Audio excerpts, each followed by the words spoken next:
treasurer for Women in Aviation. I am Charlie, and I'm the president for our UND NGPA chapter. I'm Jimena, and I'm the president of the Latino Pilots Association UND chapter. Hi, my name is Harley, and I am representing Professional Asian Pilot Association. Hey, good afternoon. My name's Paul Janowitz.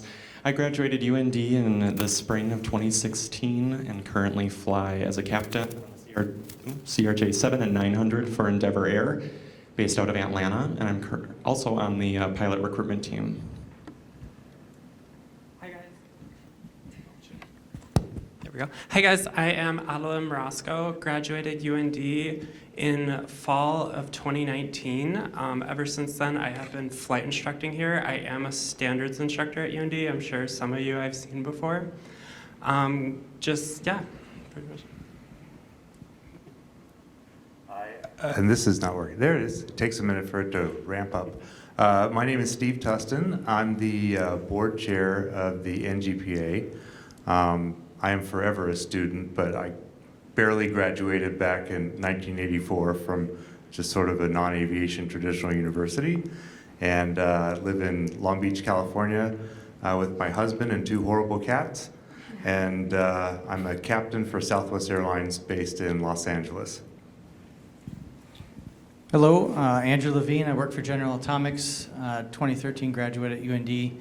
I never thought I'd be back in Grand Forks after that, and General Atomics opened a flight test training center here, so I'm an instructor pilot for GA here in Grand Forks. Good afternoon, everyone. I am Efrain Ayala Johnson. I go by Efrain. Sounds like Jeffrey, no J. It's easier to remember that way. I work at United Airlines, and I'm the director of Inclusive Talent Strategies. It's a fancy title that doesn't say much. So what it means is that I'm responsible for diversifying our key talent pipelines and broadening our partnerships with professional affinity organizations. Good afternoon, everybody. My name is Theodore Johnson. I am an instructor at the University of Nebraska at Omaha in the Aviation Institute. I'm also a second-year doctoral student, about to begin the dreaded dissertation process, so pray for your boy. I also oversee our chapter of OBAP and serve as the chairperson for the dispatch committee of UAA. Hello, everyone. My name is Andrew Woodard, spring of 18 graduate here at UND, and currently work for Cirrus Aircraft as a delivery pilot.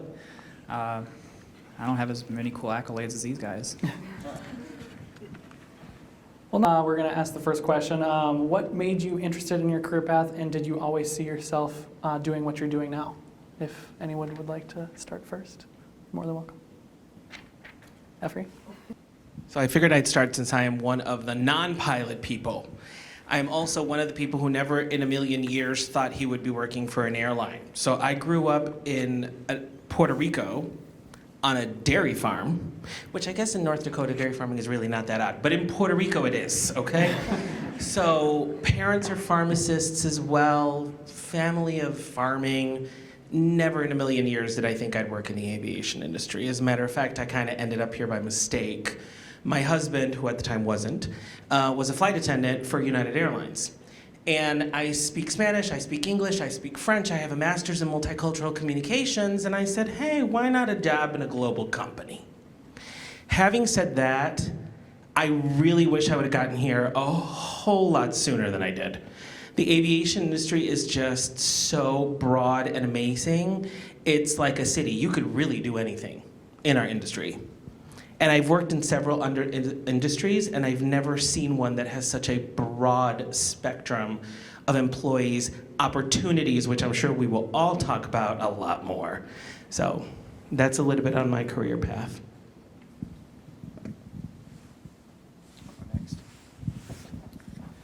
In high school, I was in JROTC, Air Force ROTC, so never was around aviation. Nobody in my family was aviation. Microsoft Flight Sim 2003 came out, and my mom would walk in, at 6 a.m. in the morning, and I'd still be on my transatlantic flight to London. And Shirley Reeves at high school in Anchorage, Alaska is where I graduated from. She always pushed me to be a pilot. She was a career resource officer So I pursued it. She told me about this place called University of North Dakota. I actually moved to Phoenix after high school graduation, and lo and behold, there was a University of North Dakota satellite campus in Phoenix, so I started there. Had some hiccups with some medical issues. Long story short, got my medical back, and the quickest way was UAS was my degree, and here I am in the UAS industry, which is, in my opinion, obvious the future of the industry. So hopefully it keeps going.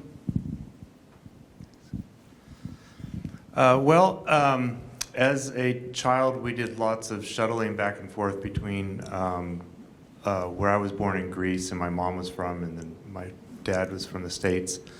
And so that's probably where I caught the aviation bug as a young kid. And it really meant connecting with family, so going back and forth and reunifying with that. So there was a strong emotional connection to flying via an airline somewhere to reconnect with loved ones. As I got older, though, and came to terms with my sexuality, but still closeted, I literally had no role model to speak of who was a gay male pilot, at all. So to me, the idea of it was fantasy and, quite honestly, an impossibility. And I went to college like my folks had, hoped that I would, and got a college degree, barely. And then once I started making money in other fields, I started to make flying sort of my part-time hobby, and did that for almost 10 years until I was encouraged by friends and peers, and I think that's the importance of having supportive, peers, to give it a try and go interview for a job, which at the time, they were not easy to come by.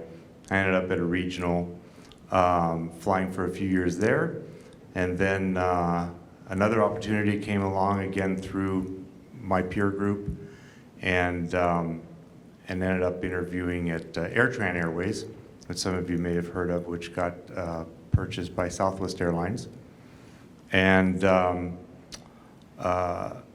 then.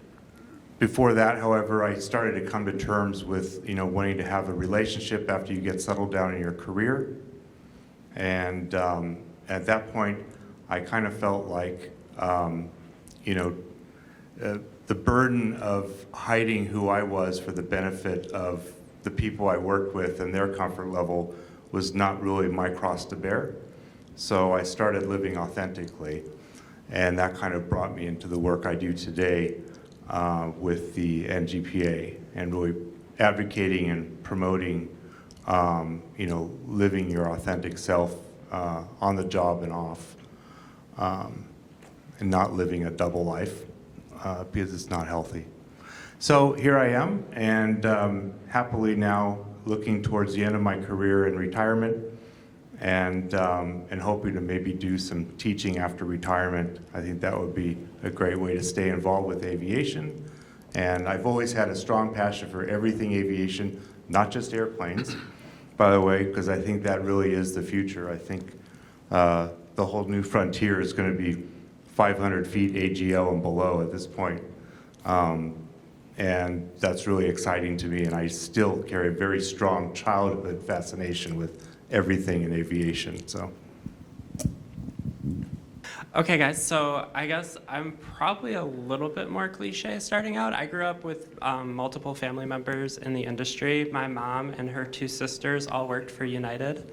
No pilots, but they still had 30-plus year careers at United Airlines working there. So I grew up in and around airplanes.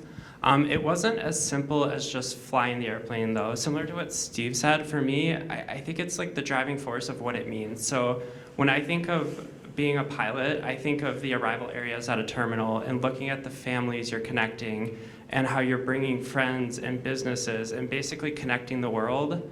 And that's really been my driving force and my motivational factor.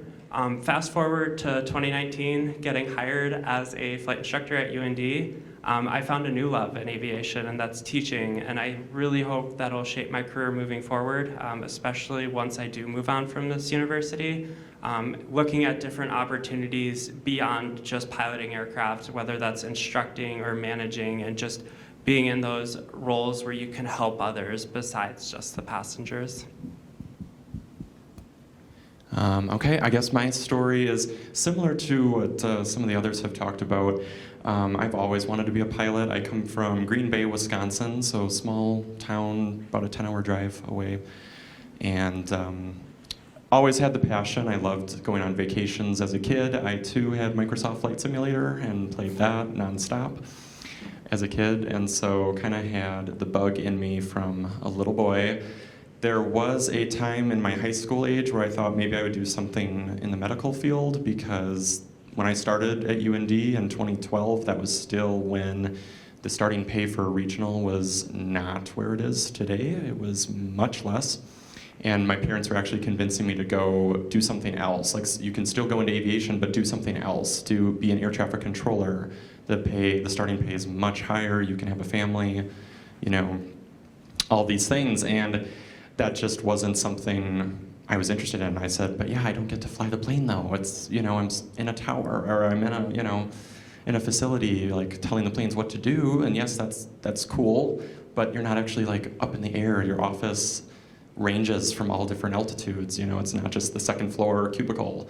And so I give my parents credit. They eventually said, well, okay, fine, yeah, we'll support you and your decision to do this. So yeah, toured UND, fell in love with it right away, and applied going into my senior year of high school and got accepted and came here and really enjoyed my time at UND. I always tell people UND was the most stressful 4 years of my life, but it was the most rewarding, because I got all of my certificates and ratings here, somehow managed to survive the freezing cold, managed to survive all the weather delays, all the, and maybe we'll touch on some of that stuff here, but, and then now to be a captain flying out of Atlanta, the busiest airport in the world, and to just sit back and look back and think, it started here. It started here, flying the Cessnas, and then we got the Archers coming when I was a flight instructor, and it's always fun coming back now as a pilot recruiter with Endeavor and getting to do interviews and getting to do some of the presentations and some of the outreach events, and to come back, and every time I come back there's a new building put up, so it's pretty cool to see like UND is getting its much needed facelift, and and it's including this building, brand new. So anyway, yeah. Well, I would say my aviation career, or my aviation bug, kind of started when I was little. Would often fly and visit my grandpa down in Florida unaccompanied. So it was the coolest thing as a 9 through, I think, 13-year-old is when you could do unaccompanied. AirTran actually is what we would take Minneapolis to Orlando. And I got to be accompanied by the flight attendants, accompanied by the pilots. I always got to go into the cockpit, so that kind of stuff really made me feel special, really made me feel cool. And kind of sparked that aviation bug a little bit. And then my teachers in my Montessori school, 4th through 6th grade, really kind of pushed the aviation bug, because I would always come back and tell stories about going into the cockpit or getting escorted on and off the plane, because I thought it was cool, but it was more of a safety thing, obviously. Having a 10-year-old run around the airport's not the safest thing. But that, along with I was also on the Microsoft simulator bug, kind of led me to kind of seek out traveling as a career, not staying in one spot. I still don't think I could stay in one spot for too long. I've been in Knoxville for about a year, but ready to get up and move and try a new location. And I think aviation's kind of that direct connection for me, is being able to try different places, go different places, experience new adventures for myself. I got to experience UND's aviation camp that they had over the summers. I don't know how many years they had this in a row, but got to come out as a high schooler. It was my 10th to a 12th grade year. They offered like a simulator, a shortened flight program where you got to go out and do 10 lessons. A bunch of high schoolers came over to UND. We stayed in the dorms, got to live the college experience. It was kind of fun. And that kind of solidified my choice for UND. I was thinking about a couple other schools, but UND was it for me. They had a swim program, which I was passionate about at the time, and then the aviation program seemed far and above anything else that I'd looked at. Came here, did my 4 years. Loved every second of it with all my friends that I've made. Loved every negative degree day. I think my record was negative 65. We can probably go across and talk about our lowest days, but negative 65 was terrible. And then I picked up an internship that I loved over at EAA, and that opened my eyes to the GA world, so kind of opened up opportunities outside of the airlines. And one kind of stuck with me, which ended up being Cirrus Aircraft. And I ended up going there solely for the fact to build hours, still airline-oriented.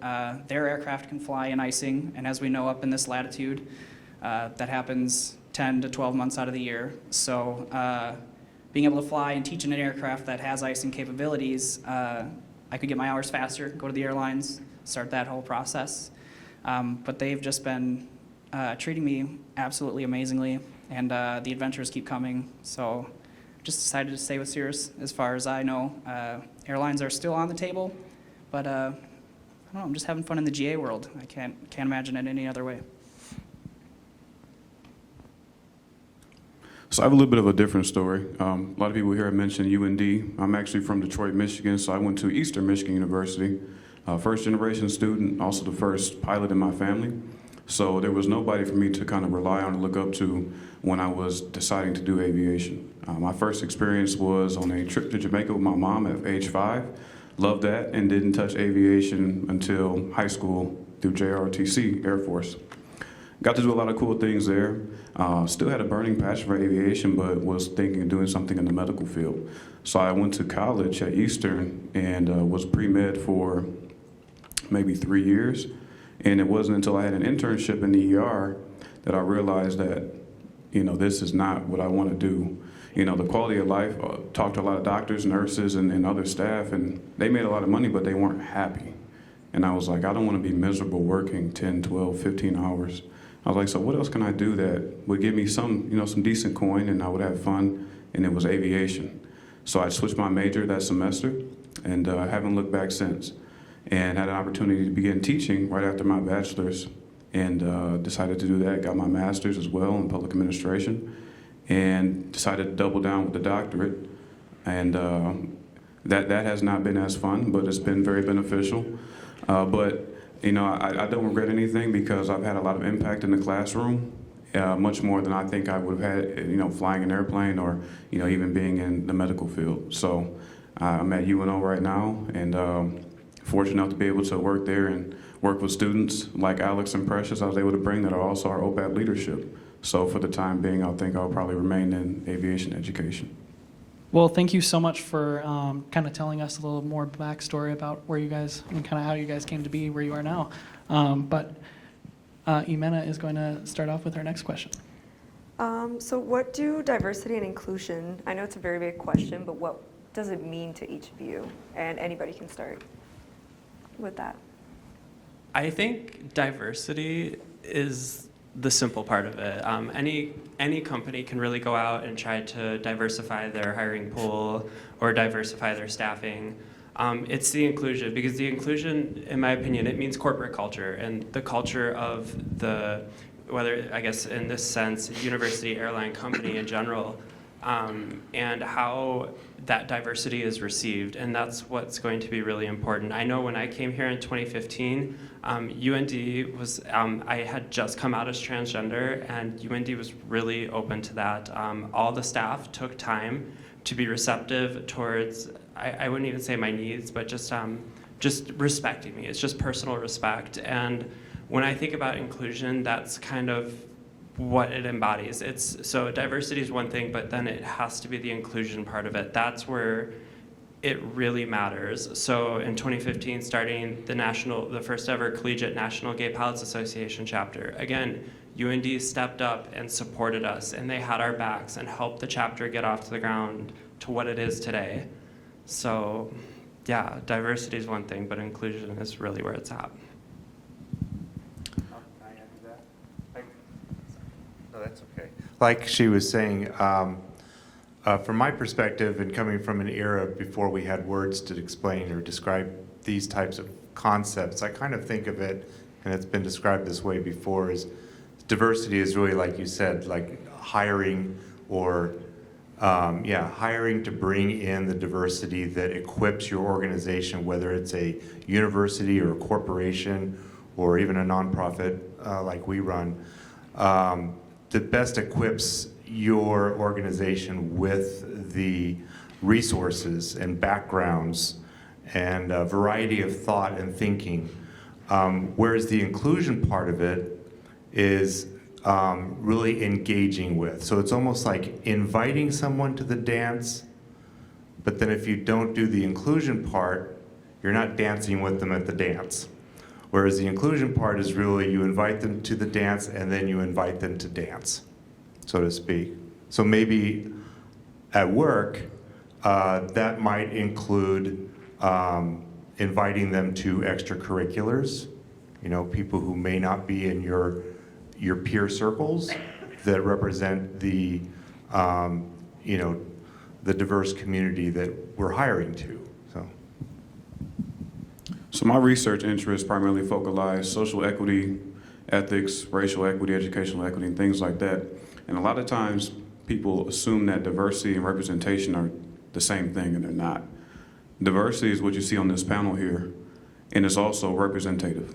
A lot of times companies and even individuals think that they have diversity and think they have representation, and a lot of times they're way off. And when you factor in the inclusion part, you allow your employees or students to contribute who they are without pressuring them to assimilate. And that notion is often lost upon leadership because of the dominant culture that exists. And if it ain't broke, don't fix it. And that type of mentality can't exist to achieve the things that they tote in mission statements or on the website. It's easy to placard that stuff, but to actually do it has been the most difficult part, as we all know. So to me, diversity is essentially what you see, and the inclusion is allowing people to be themselves without pressuring them to assimilate, because when you do that, you lose whatever perspective that they have to contribute and offer to make the organization better. I kind of wish I would have gone before you, not after you, but here we go. They're awake. Did you hear them laugh? They're awake. I agree with so much that you said, and I'm glad you brought it up, that diversity is not representation. So one of the things that's become like this hangnail on my soul is when people are like, minority. I'm like, okay, wait a minute. Minority is about numbers. I don't even want to get into this discussion. But I love how you put it. Diversity is kind of like what you see. And for the record, you could have a panel of straight, white, 6-foot-tall males and still have some level of diversity there, okay? So let's be clear, you can have it. Do you have representation, though? And the answer is probably not, because you're not representing the larger group of people. I have this little formula that I keep joking around. Someday I'll write a book, so please don't steal it. Where what we're really trying to achieve is a sense of belonging, where people can feel like they can belong. And I keep bringing this up because in Aviate, we at United Airlines have made a very public commitment to train at least 50% of our classes to be people of color or women. And it becomes a safety issue, especially in the airline industry. If I'm gonna sit in a flight deck with you for 8 hours flying to who knows what country, which by the way, then when we're there, I gotta spend time with you too. Well, I have to, but I could. And I don't even feel comfortable talking about myself in that space, chances are is that I'm not gonna feel comfortable talking about a whole hell of a lot of other stuff. So it doesn't appear to be, lack of belonging doesn't feel on the surface like it could be a safety issue. And people who have enjoyed certain amounts of privilege, and to some extent many of us have, I say us, including me as a cisgender male, it's very easy for us to forget that in certain environments.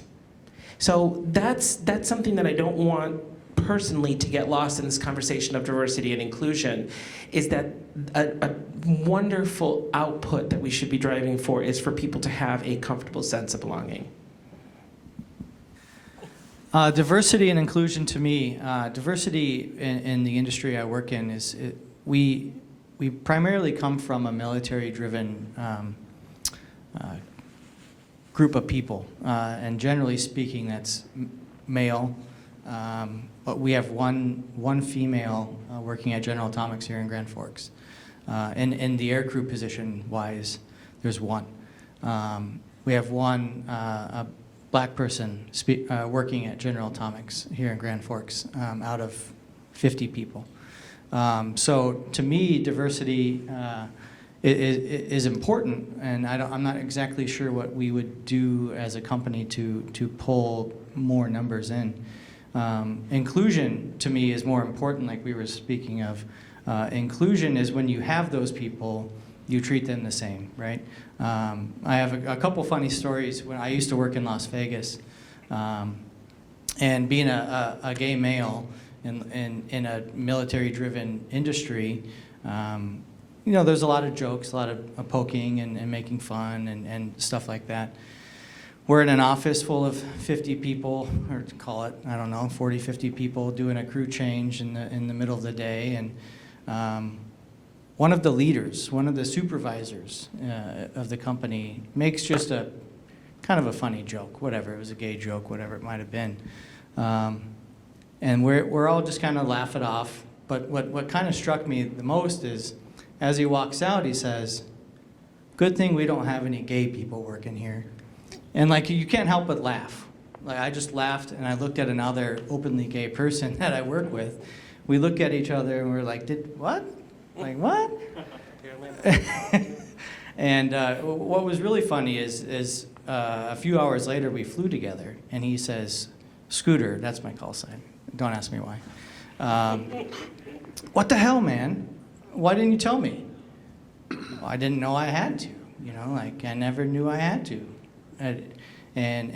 What's important to me at this juncture is, somebody mentioned it earlier, is the training, what we need to do as companies to give the proper training to people how to handle those situations, and maybe teach them. I mean, we can do CBTs all day long, but you know, we all know how those go, where you push play and you walk away for an hour and come back and then take the 10-question quiz at the end and be done, or do it 6 times because you failed it 6 times and then have to redo it. But it's really important that we start treating people equally, regardless of how many we have, and have the proper training. I can piggyback off of Andrew there. For me, obviously, yes, diversity and inclusion, I would just echo everything that has already been said. On a more maybe day-to-day basis, one very small thing in addition to just being open, I think people need to be more open to the idea of different walks of life and different backgrounds and everything. But little things like pins, I wear my NGPA pin on my lanyard. I can't tell you the number of conversations that have started because of something as small as that. Or like on my rollerboard bag, I have a NGPA sticker. And people have said, like first officers, flight attendants, even some base management people have said, "What is that? Tell me about that sticker. I've never heard of this organization. Tell me about it." So it's like, that's where it starts to me, is you have to have a conversation. We have to have more conversations, events like this, you know? And that's where I think it starts, is just bringing more awareness, keeping the awareness up, bringing more awareness, and then just being open to having those conversations and not putting a wall up because it makes you feel uncomfortable talking to someone who is different than you. Instead, ask the questions, learn from other people, and grow as an individual, and then therefore we grow, I think, as a society. I could agree with diversity being a very rote level item where it could be just a number. I don't want to echo too much off of what was said, but it seems very surface level, and the inclusion part is pretty big, where you're creating an environment where someone wants to be, wants to stay, wants to feel like they can put their value, their input in towards what's happening with your business. I mean, everybody's mindset, their experiences are what make them special, and everybody has something important to bring to the table, and I think that is important to be shared, regardless of what's happened in their lives. I'd like to add one more thing to what you were saying, and I think probably if you were sitting there when he relayed that story, when your coworker said, thank God we don't have any gay people working here, and just hearing those words, it probably affects you emotionally, right, in your chest, and that's your psychological safety being threatened. And that's something that puts you in a very childlike state. And it takes you to a place where you're not really able to function on an adult, rational level, okay? And we can see this, thank God there aren't any gays working here. It's like, I just put you in that place again. Imagine, taking a crew, let's say, take a crew of 3, put them in a spaceship and send them to Mars, and one of them is a closeted gay person, and somebody says something like that halfway to Mars. How successful and safe do you think that mission is going to end up, right? After the weeks and months or whatever it takes. And that's really what we're talking about here. One thing that I think American Airlines is to be commended for, and I'm not sure, I think United might be working on this too, is providing their employees with resources like upstander training. And really it speaks to allyship and building allyship, which is one of the reasons why we're all here today supporting each other as affinity groups. We're all each other's allies. And instead of being a bystander, which it sounds like the rest of the room probably was in a situation like that, because a lot of them were probably put in a very regressed childlike state as well. They didn't know what to say. They were shocked somebody said something like that. Or maybe they weren't, or maybe they just kind of laughed it off. But an upstander would intervene in a situation like that, or defend, or stand up, or build the culture within that organization so that eventually that gets weeded out and that working unit or group, or even group of students, or even an instructor and a pilot can work better together. And eventually that becomes culture over time. So I just kind of wanted to leave you with that perspective on what was really a great little scenario that he conveyed there. So understand that feeling and what that feeling means to even productivity at a company. So our next question is, if you could give yourself, a younger of yourself, some advices, what advice would you give them? Yeah, just, you can do it. Everybody else can do it. You can do it, for the most part. And I wish I had gotten into aviation much sooner and had the confidence and ability to do that. But you can probably do it, or at least it's worth a try. I would say that if I could talk to myself back when I was like 16 or something, when I was starting to think about what I want to do and what I can do and what I can't do and what my parents are telling me, I would say don't be afraid of making mistakes, because I was super fearful, right? And it was like, I've made this path, I've made this decision. I was pre-med too, but I quit after a semester. That's too much reading. But I was afraid, right? Because I didn't want to be that statistic. I didn't want to be that person who changed their major. So I stuck to 4.5 years of biology knowing I wasn't going to do nothing with it. It's ridiculous. So if I could go back and tell myself, it is okay to try something out and say, no sir, didn't like it. Let's try something else. I was deathly afraid of that. And I can see, I probably would have ended up exactly where I am anyway, but I would have done it a lot easier with a lot less student debt and a lot more smoothly. So don't be afraid to pivot. It is okay. Absolutely agree with the pivoting and not being afraid to do something. Don't be afraid of no.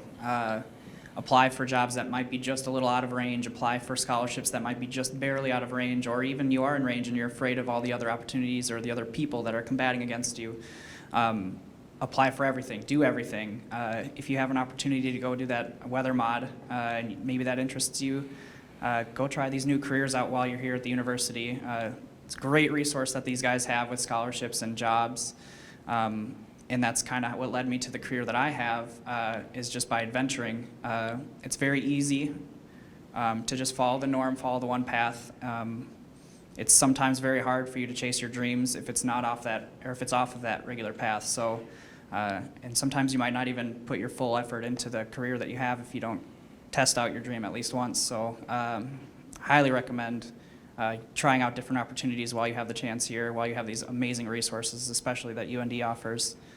Yeah. I'll go. I would say kind of two fronts. It's really, don't be afraid of preconceived notions. I think growing up, well, first of all, on my identity side of things, I grew up in a loving family, caring. However, I probably generally started realizing I was trans around age 11. And shortly after that, I would do more research about it, and I would read what the community was. And at that time, it would talk a lot about like homelessness, drug abuse, sex work, and just really bad things, being disowned from your family. And knowing what I knew about my family, a little background, my father is an ex-NFL football player, and I was his firstborn son and his only son, and I was even named after him. So I had all these preconceived notions of what my parents wanted me to be, and I was too afraid at a young age to step outside of that shell, in fear of disappointing my parents. And of course now, when my parents I didn't really come out to them, they just found out. When they did find out, they were there to love and support me the whole way. And again, I let those preconceived notions hold me back in that instance. Another instance, even here at UND, stage checks, like thinking about testing and stuff, it just almost like I'm telling myself the different ways I'm going to fail the test before, and then you go in and you fail the test. Working in the standards department, I see this all the time, and it hurts so much because I don't know if students realize that they have the potential. They just have to realize it, and they have all the resources and tools to pass, but they hold themselves back. So I would really just wish I told myself to stop holding myself back and just move on beyond whatever I think society is going to think about me. I'd say the big thing I'd tell myself, I guess pre-high school graduation, if you will, but would be follow your heart and do it the first time. There was a lot of, we talked about pivoting. I did a lot of that. 2005, graduated high school, thought I wanted to be a pilot, realized maybe it might be too much money to do that. So I pursued a degree in physics, which sounds awful, but I am actually a guy who loves math. So physics was the plan initially, and decided, oh no, I like to fly it, fly the planes more. So I went, to University of North Dakota in Phoenix, to be a pilot. And halfway through that training, medical issues came up. So 3 years of engineering happened, and that was not fun. I look back, and yes, I got some cool experiences, but at the end of the day, I think if I followed my heart initially, I could have been a lot further than I am now. I spent 8 years in college, don't like to admit it, and some of us have seen Van Wilder, and he would have told you those people are called doctors, and I'm not, unfortunately. But I do have a lot of different experiences. But I would say just follow your heart and do it the first time, and just go for it. The two things I would say is, one, don't be afraid to be a pariah or an outsider, especially if that means you're going to pursue your ambitions, unapologetically. And the second is not to be afraid to apply pressure. That may be on leadership, whether it be student or institutional. But oftentimes, students don't realize how much power they have, especially when there are others that can rally to join your effort. and leverage certain things to get stuff that you want done on the campus, such as the creation of the affinity groups that exist here. And I would echo what Steve said, just you can do it. You can do it. Just work hard, and you can really achieve anything that you put your mind to. Life and Mother Nature are going to throw curveballs, and so just take those as they come, because there's not much you can do, right? Life's going to throw you curveballs along the way and speed bumps. So just take them in, learn from it, and move on and apply it to the rest of your curriculum here and your training. And at the end of the day, you can do it. Could you tell us about some problems that are happening in the industry and how future generations can help solve those problems? We'll kind of start off with that same story I told. Training is important. The problems with the industry is the inclusion part in my mind. I have another small little story. It was kind of a coming out story, if you will, at work in Vegas, and we were sitting there, and Palm Springs NGPA event was coming up, and I said, I'm going to Palm Springs, and one of my coworkers asked why, and I said, well, for NGPA, and he says, shut up, and I said, no, really, and that went back and forth probably about 10 times before he actually believed me.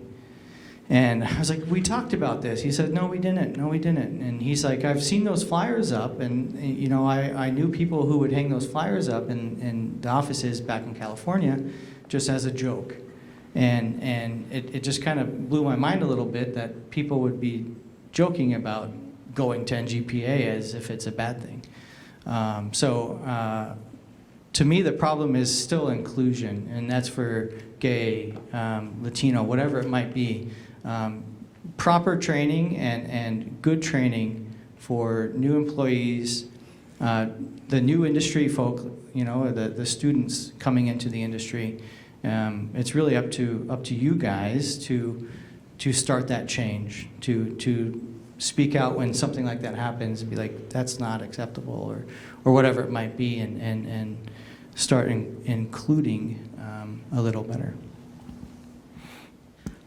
I'm going to add a potentially unpopular opinion.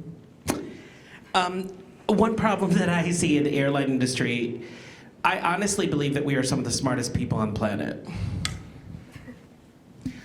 All aviation people are. We have to be. Our challenge isn't being smart. Our challenge is that we're sometimes way too literal. I mean, I can't tell you how many pilots, no offense, I've worked with, smart, technical people. But if I don't give them something in a checklist, it's like it doesn't exist. So try to teach diversity, equity, inclusion, and belonging to people who need a checklist. I mean, come on now. We are some of the smartest people, but a challenge that we face in our industry is that we put being imaginative and being safe on very different ends of a spectrum, and they do not have to be. We are very technically innovative. I mean, like in technical, like planes, engines, engineering, math, physics, that kind of stuff. We are very innovative there, but we're not necessarily imaginative or innovative when it comes to the human connections that drive further innovation.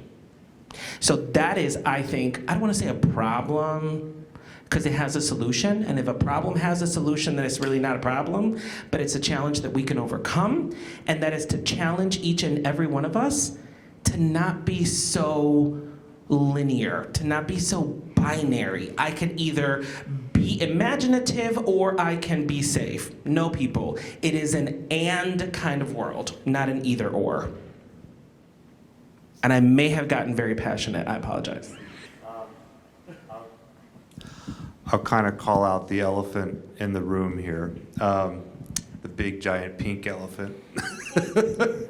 But and I think that elephant right now is really for the industry staffing, and that has become the challenge. And qualified staffing and making these careers that we represent up here today in aviation, which are amazing, fascinating, jobs and ways to express yourselves in the vocational world, but making them more appealing to portions of the population. I keep popping the mic, sorry. Portions of the population that were not their traditional pathways for finding staffing. I'll put it that way, right? And it is going to take a paradigm shift, I would say, in how we look at the workplace in aviation to make it more inclusive of everyone, more supportive of our employees, particularly when it comes to supporting families of all different types and varieties, and people's true identities. So I think that's going to be the real challenge in the decade to come. I'm excited to see these changes because I think it presents great opportunity to really diversify our industry quite a bit, and I'm really looking forward to it. I think from a higher education, aviation perspective, one of the biggest things that will likely persist is a lack of cultural competence, sensitivity, and integrity. And these three issues can be resolved with training, but training shouldn't have to be incentivized. That type of training shouldn't have to be incentivized for people to do it. And people who do it, sometimes, as somebody mentioned, they pop the computer, walk away, come back, take the test, which has achieved nothing. That just creates an intolerant climate, which in a cockpit setting or even in a classroom setting may encourage people to drop out or pursue something else. And our industry is already suffering in terms of workforce development across the spectrum. It really boils down to, in any organization or field, you have three types of people. Those that have equity talk and equity walk, those who have equity talk but no walk, and those who have no desire to possess either, who are usually the most dangerous to advancing equity or diversity inclusion initiatives. I would say something that almost falls on the next generation of aviation when we look at UND. Think about, Beth, how many students are currently 1,200 undergraduate students? About 2,200. 2,200. So there's 2,200 undergraduate students at UND Aerospace right now. And look at this room. And you guys can be honest if you want. How many here are here because it's for a capstone course and you're getting extra credit, or it was required by course? Show of hands, anybody? See, so now we have people here, and it's great that you guys came, don't get me wrong. We're so happy to have you here. But this is the paradigm shift that we need people to show up and want to be included. To foster an inclusive environment, we need people to want to be allies. And as long as we're seeing empty chairs in this room for a wonderful event like this that so many people work so hard to put on, the problem is going to persist. I already spoke, but I have a burning desire to share some. That's another challenge in our industry. People learn stuff because they have to. It doesn't happen anywhere nearly as frequently that people go and learn something because they want to. And again, that is okay. Like Harley, you were mentioning earlier when you were the panelist, not the interviewer, that you had other interests. And you were like, I was interested in fashion design, and why not? I don't have a doctorate yet, let me be clear. But I have 3 certificates, a bachelor's degree with a major and a minor. I speak 3 languages. I have 2 master's degrees. And I have 2 children. I learn a lot. You will never regret learning something new. But you're never going to learn something new if you don't take yourself out of your comfort zone. So you know what? Next week, it's not the aviation department hosting a seminar, it's, I don't know, the health and wellness department doing something on faces of nursing in the future. You got 30 minutes, go to the panel. You will never regret learning something new. And in our industry, because we are a very highly regulated industry, people tend to learn what they have to learn in order to complete what they have to complete. And that's not just pilots, that is across our industry. Yeah, for me, I think in more of maybe the sort of day-to-day operation as a pilot, again, I still, from what I see from my perspective, it's still the ignorance component. It's the feeling of being put into an uncomfortable situation or position and immediately putting up a barrier. So yes, the comments, the jokes, which they're not jokes, some of these things, and to do that instead of, well, no, let me learn, instead of make it a learning experience. And so for me, I think that would be something I would like to see in the future. And it kind of does come back to the training. We talked about good training. And if we don't have that, then you could argue some people don't know how to get there, how to promote inclusion and diversity. So that's something I would like to see, is people just be more open and ask those questions when you're in the flight deck and you have someone that you think might be different than you, learn from them. Use it as a learning experience. I love that you brought up asking questions, because that's something I always foster with my students on a day-to-day basis. And I think as a community, we need to remember, especially in a state like North Dakota, you got to recognize that when you're a minority here, it's not ignorant, it's just lack of understanding. And a lot of times you got to be willing to answer those questions. And if a question is out of bounds, which I can tell you, I fielded a lot of out of bounds questions being transgender up here. Don't attack the person for those questions. Politely address the issue, and maybe they can learn from that, because remember, we're our own representation, and every day we could be the first example of somebody, our first perception of a community that people are trying to understand, and it's really important for us not to attack people who are trying to learn. So our next question will be, what are some of the barriers that you have overcome to achieve your goals? I think the first thing is learning to say no.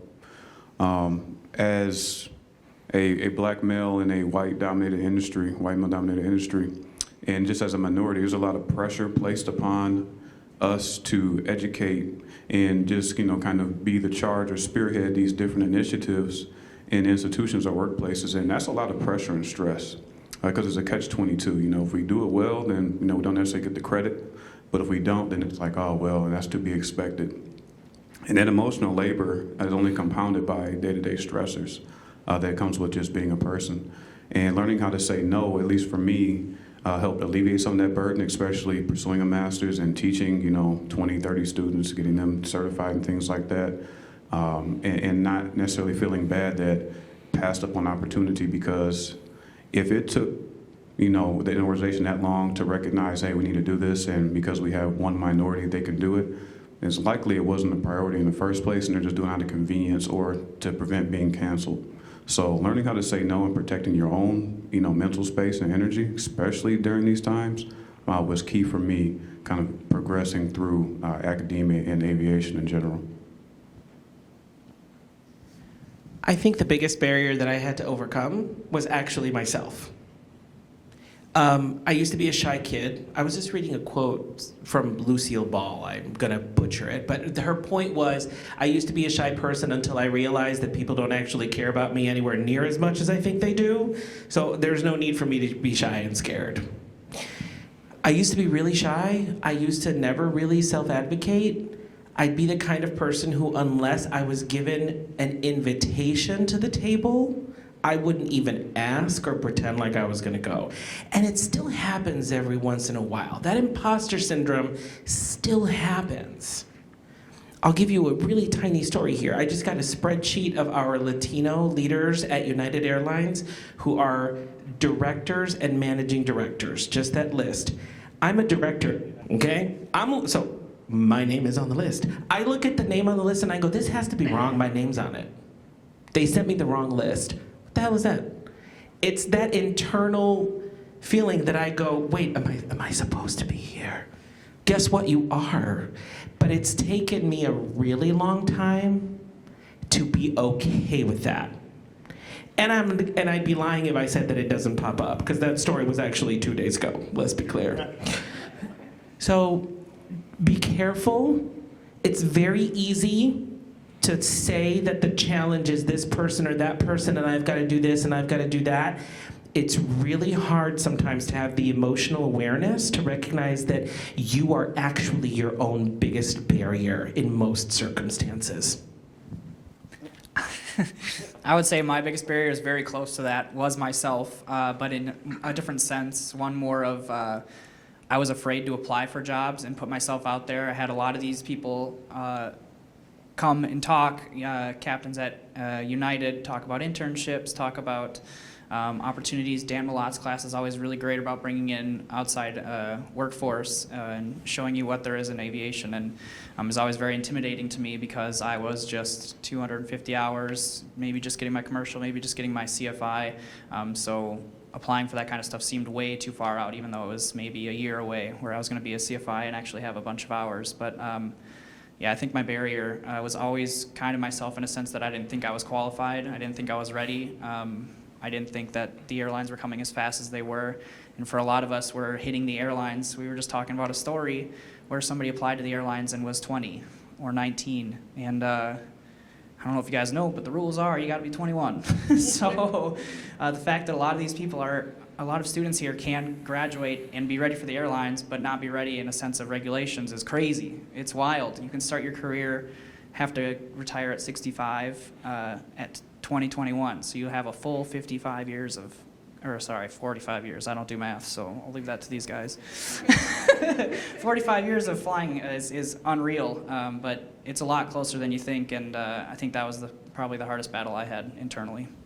I think the biggest barrier I faced, and maybe in a competitive nature, is comparing myself to my peers and trying to think that because they're where they're at in their career, I should be ahead of them. And that's something that I've really tried to come to terms with because I've stayed, let's see, I met my 1,000-hour requirement to move on in December of 2020. So I've had opportunities to move on for well over a year now. And at times, I really love teaching here and I love the aspect, but it would still be hard because the airlines were my original goal, and watching other people accelerate in their career while I stayed doing something I loved still became an internal challenge. And I found that comparing yourself to others isn't fair to yourself because you're on your own path for that reason, and it's important to remember that you belong in that sense. So just stick to your own path and blaze your own trail, and don't let comparing yourself to others and their progress hold you back. To pile on that, one of the biggest issues I had through college was, medical. And internally, I'm a very proud and very I need it now kind of type. So in my head, I always want it. I want it now, which sometimes sucks because I think I might be on a path that could have been different if I maybe was a little more patient. Running into medical issues 3-4 years of college that I was doing that I didn't necessarily want to do because I wanted to be a pilot. I wanted to be a commercial pilot. I wanted to be an airline pilot. And my barrier, my get there, need it now kind of mentality is kind of primarily why I'm in the position I'm in. I don't regret that per se, but it's something that I always think back at and think, okay, if I didn't have that, would I be an airline pilot or would I be in the position I'm at now? So that, I would say the biggest barrier for me, in addition to the hurdle of the medical, was the need it and need it now.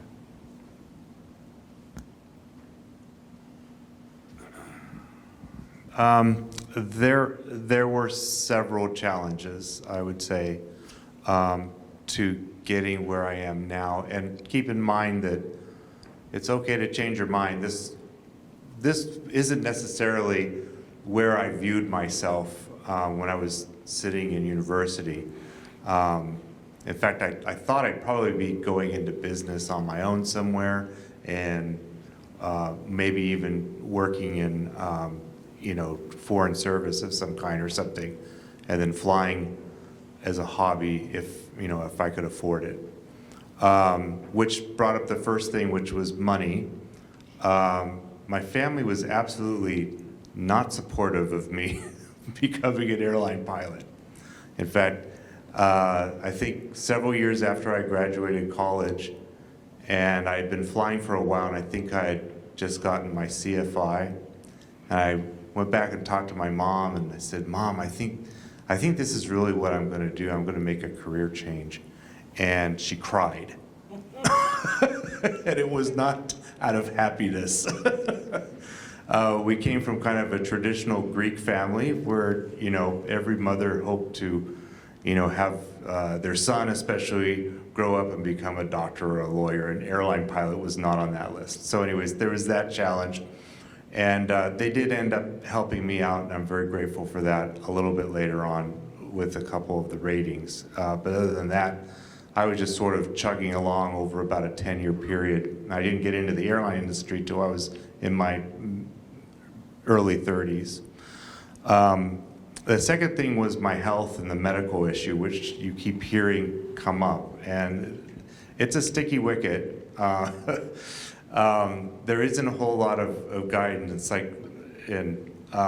Charlie and I have been together working through a mentorship program and been discussing these issues as well, because I also had medical issues early on, and I thought they were pretty much disqualifying.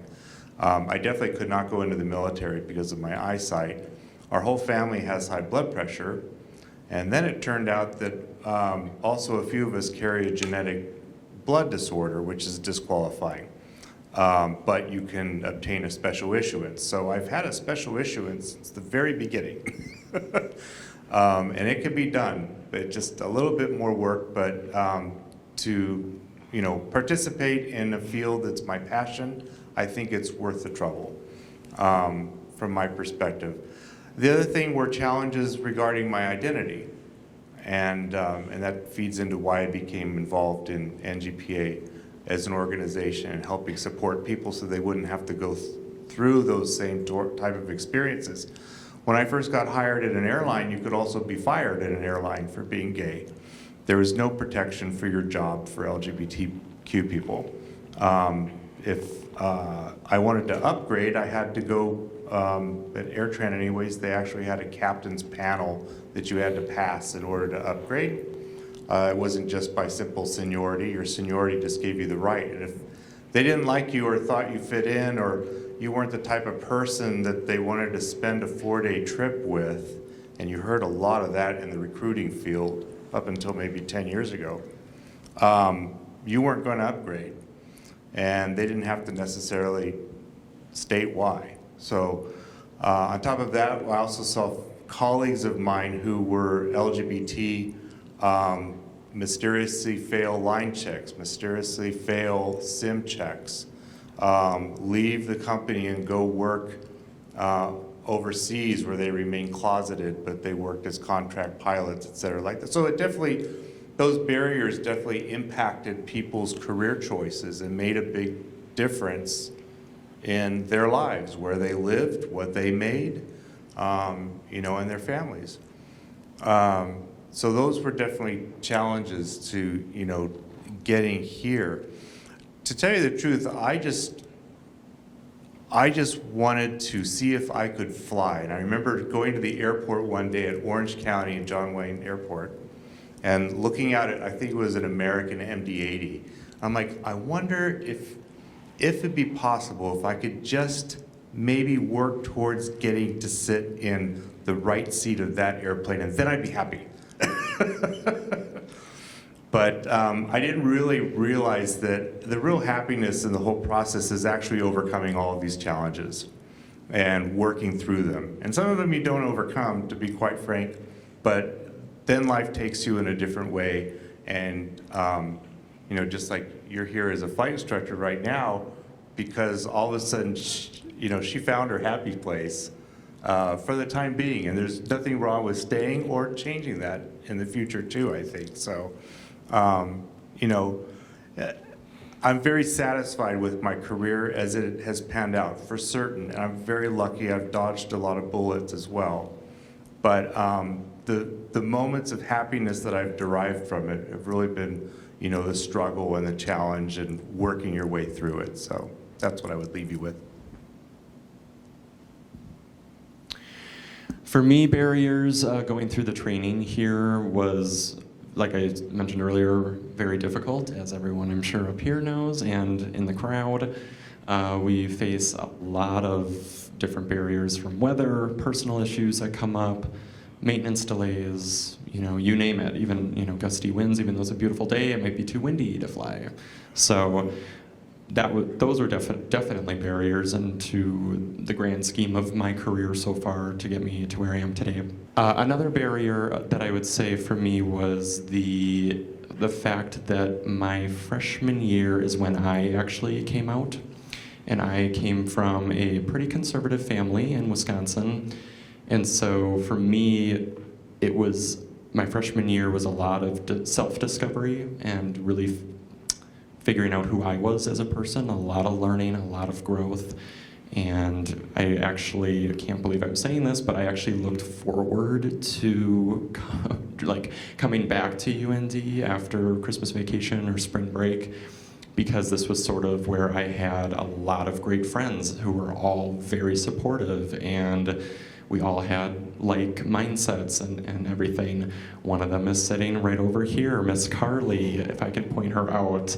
Carly and I go way back. She was on one of the panels earlier this morning, but I got to come back to UND and see friends like Carly, and truly got to feel like I could be myself, where whenever I would go home, felt like I sort of had to hide my true identity or sort of be a different person a little bit. Now, fast forward, everyone is good, like family is supportive, everyone. My brother is also gay, and it's just the two of us, and we both came out at the same time, my poor parents. But everyone is supportive now, but it was a rough time, I would say, my freshman year here, also dealing with private pilot. I had never flown an airplane before coming to UND, so I'm also learning all of the 102 stuff. And a very harsh winter that year as well, getting delayed and pushed back into the spring semester. But so all of that, in some ways you're almost a little glad that some of that stuff happens, because like I said, you grow from it, you learn from it, and you ultimately are more confident with yourself in the end. So, yeah.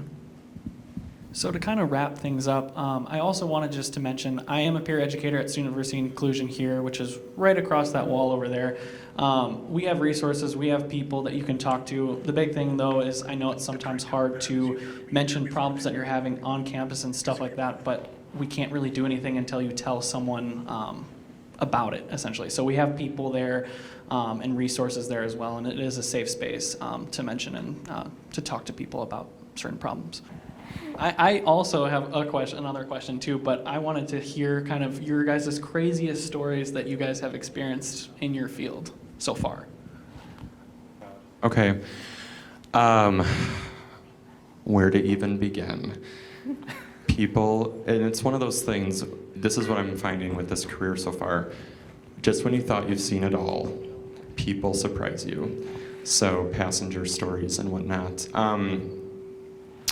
Oh my gosh, you guys might have to come back to me. I have to narrow down my search. I have all these passenger stories, but I have to think of a good one. So I don't know, do you want to come back? No? 2 stage checks. Okay. Yeah. Oh my gosh. I remember, so I mostly do commercial multi-engine checks here at UND. But yeah, I would say stuff like that. In-flight emergencies, unfortunately, if you're a pilot here, they probably will happen at some point. They're different. You can always learn from them. That's what I'll say in the moment. You want me to tell an in-flight emergency story? Seems like that's what everybody loves. True, we were talking a little bit about psychological safety, and then also how it takes us into a childhood space. And that's truly happening today, I think, in the industry with our passengers. Unfortunately, the experience is difficult with air travel, especially with the masks, and we experienced sort of some of that with TSA after 9/11 and things like that. But anyways, we had a passenger who was an older gentleman on a flight from, it was San Juan actually, going to Baltimore, and they were supposed to do dialysis the day before. They didn't do dialysis because the dialysis clinic didn't have the proper catering. Little did he know when he got on our flight, when he got on our flight, AirTran didn't have the proper catering either, because our catering was basically nuts and sodas and juice, and that was about it. And off we went to Baltimore, which is actually, for those of you maybe taking some navigation, that's class 2 navigation. You're on high frequency radios and stuff like that for about 45 minutes of those flights, if you cut across the water. And all of a sudden he had a seizure of some sort or whatever on board the aircraft, and we contacted company, and company told us to divert to Providenciales, Turks and Caicos, which is not one of our cities.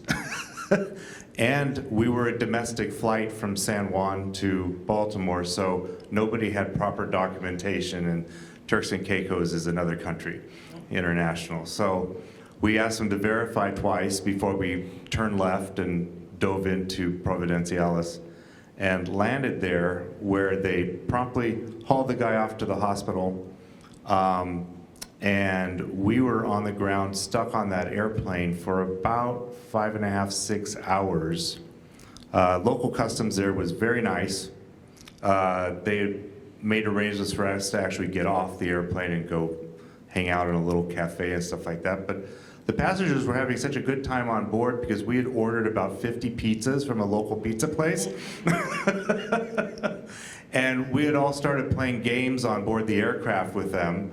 And we were giving away like little packs of peanuts and stuff like that as game prizes, and doing tours of the cockpit and things like that. And actually the 5.5 hours went by pretty quickly, and then we took off and ended up diverting to Orlando to let them go to hotels and then make their way to their destination afterwards. But that was a pretty crazy day. Probably one of the crazier days you'll have in my line of work.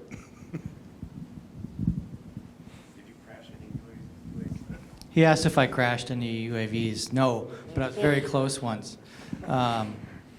First week, and it's not a joke, I took over flying from somebody. It's literally my first week, and this is clear on the other side of the world, the airplane is, and I'm sitting in a desert in America somewhere. And I grabbed the airplane, and it's currently in a thunderstorm, and the airplane has no icing equipment, so I don't know the capabilities of these things. And he goes, I gotta go to the bathroom, see you later. Next thing I know, the airplane's full of ice and descending thousands of feet, mountains below me, and yeah, it's pretty crazy, pretty scary, but no, never crashed. Made it out and eventually got to fly the rest of the mission. But that's probably the craziest thing I've had happen to me so far. I do not have a flight story because, again, I'm not a pilot. But since part of what we're doing here is highlighting all the other stuff that can be done in the airline industry, I spent a lot of time in my career at United Airlines actually doing sales training. So commercial work, et cetera. And it may not be particularly crazy, but hopefully it's mildly comical. We had this huge sales transformation training going on to get our salespeople to be from tactical salespeople to consultative. And I was like, 1 week, 3 days in London. Then the next week, like 1 day in Japan with 3 days in Hong Kong. Come home, go to Sydney, come home, go to, I don't even know where. So there came a point, I told you earlier, I speak Spanish, English, and French. And when I learned English, my first accent was from Brooklyn. So I have it's a different story, don't worry about it. I have this bad habit that I don't do on purpose of picking up people's accents. And I straight up short-circuited. Like after 2 months of this training, I would wake up and I'd be like, I have no idea where I am. And then I'd start talking in English and people are like, where are you from? Like it was the strangest feeling. Then we started a project where I had to spend months in Manila. And at one point, I came back, I flew to Manila, was there for 3 days, you're welcome, flew back home. And when I walked in on a Tuesday, I remember being so exhausted. I walked into a meeting, and the person whose project was, I was working for her, if you will. She said, I need you to go back to Manila. Can you leave on Thursday? It was Tuesday. And I straight up started crying. Straight up. Like, I'm in a meeting, there's VPs in this room. She said that, and I was like, ridiculous. So there you go, that's my story. Mildly comical, not really tragic or anything like that. I guess if I were to give a craziest story, the first thing that comes to mind was an emergency. UND has done a very good job about drilling in your head the CFI ready positioning. And twice that has come up in my real world scenarios. The first one was my very first UND flight lesson. So if there's UND staff here, plug your ears for a second. But I was told this gentleman was ready for a stage check, so I was just gonna go do another flight, maybe work on some landings. And of course that already sets you off as a calm, set mood where you're just like, all right, we're gonna go up and do some landings. And on the go around, because it was a little bit windy, the student decided to look at my direction, which, if you guys don't know, is we're left and right, and my direction is not where the plane is going, nor the runway.